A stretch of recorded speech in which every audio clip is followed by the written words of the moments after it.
Got a beautiful thing. I'm really happy. Here comes some grannies. Ooh, look at these. We've got our discount store brisket. We're going to use the foil boat method. I want to thank Chud for popularizing this. If I do pick up on something, I like to give credit. So let's start here. Last night, we put some little Louis on. It's seasoned garlic salt with black pepper. The next coat is going to be a little Cobb steak and brisket, along with some cash cow. Now, in competition, I only season one side. I'm not going to do anything different, even though this isn't for competition, but separating the point and the flat really makes it easy for serving, and it's just trying a little different thing. So here we go. Here's the cash cow. Now on the flat, and believe me, I'm going to come back in my hand and smoothen it out, make sure it's even. We got some nice alder smoked sea salt here, some rendered beef fat, and some rendered beef stock, and then salt, pepper, and garlic. Well, I love that. Now here comes Cobb steak and brisket. These are to go on the BPS drum for about 2.5 hours. And then we're gonna put them in a foil boat. Thank you, Chud.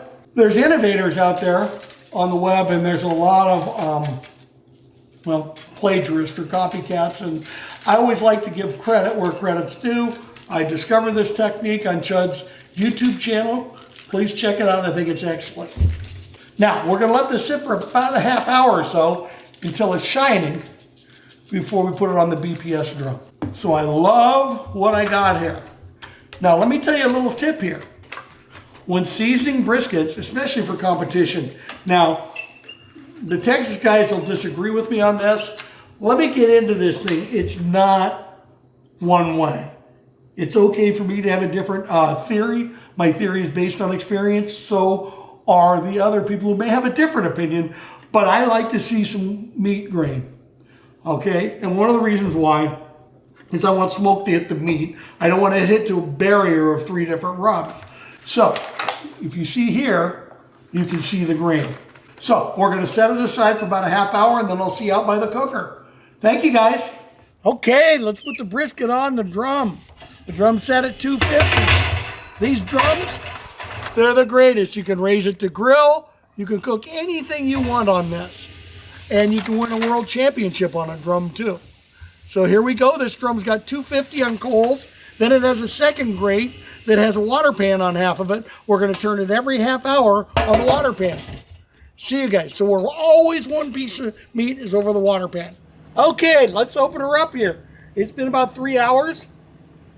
And I think it's really good. We're going to pull the flat off. And we're going to put this in the pan, fat side up. Okay, there it is. Beautiful.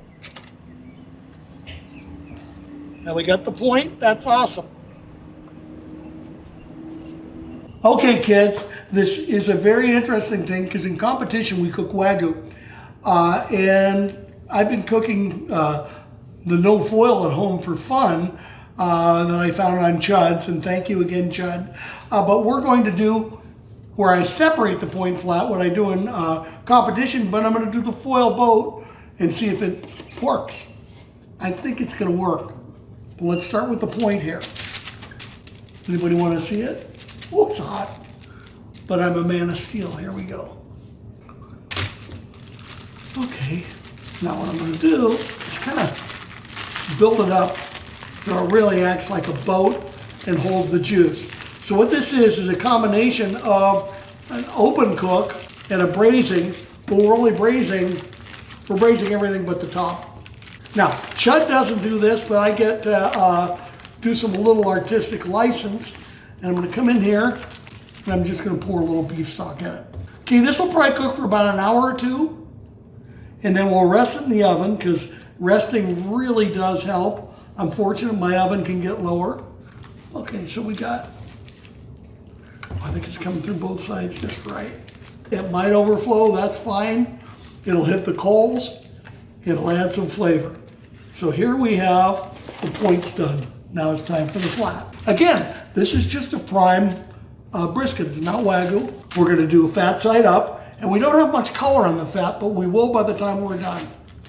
Okay, so let me just make this nice and snug. I want it to go up to the top so you don't have big leaking problems. Now, Chud doesn't put any thing or any of the other people, but I want just a little bit in this. And then there's gonna be more juice that comes out, but I just want more juice and a little less tallow. All the same amount of tallow I can separate. This goes back on the grill and we'll see in a little bit. Okay, you watched how we did this. We did it kind of separated like we do in the comp business, but we also, ooh, look at this. It looks really good to me. It's nice tallow in here we're gonna save. Well, let's cut these up. These are brisket burn ends. One more here. I don't think these are gonna work so good on the end. So I'm gonna pull them aside. Look at these little squares of goodness. We're gonna get a little Big Papa stash and use it as a little finishing rub. Ooh, look at these.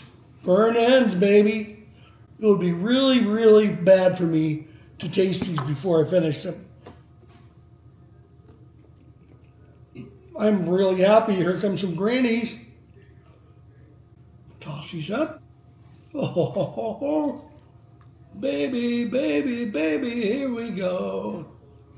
Okay, kids, we got it, and I'm gonna have one. Oh, wait. Competition stash is our finishing rub. Okay, look at this. Now, since the way we cooked it and doing the foil boat, we didn't get the bark because it's not a 12-hour cook, but we got some tenderness going that's ridiculous. Now I'm gonna try and pull it out without gloves. If not, I might have James grab it.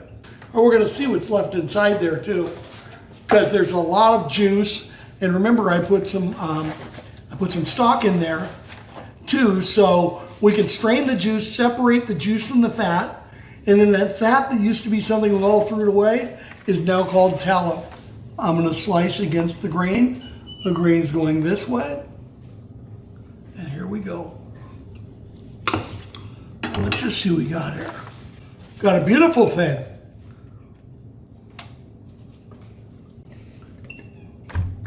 Just see if it's okay. Branding's everything. This might be a little tough this side, but I know the thinner part isn't. So I'm gonna come in here and just whack some tastes up. Okay, I'm gonna have James slice that up for me. We're gonna slice it up.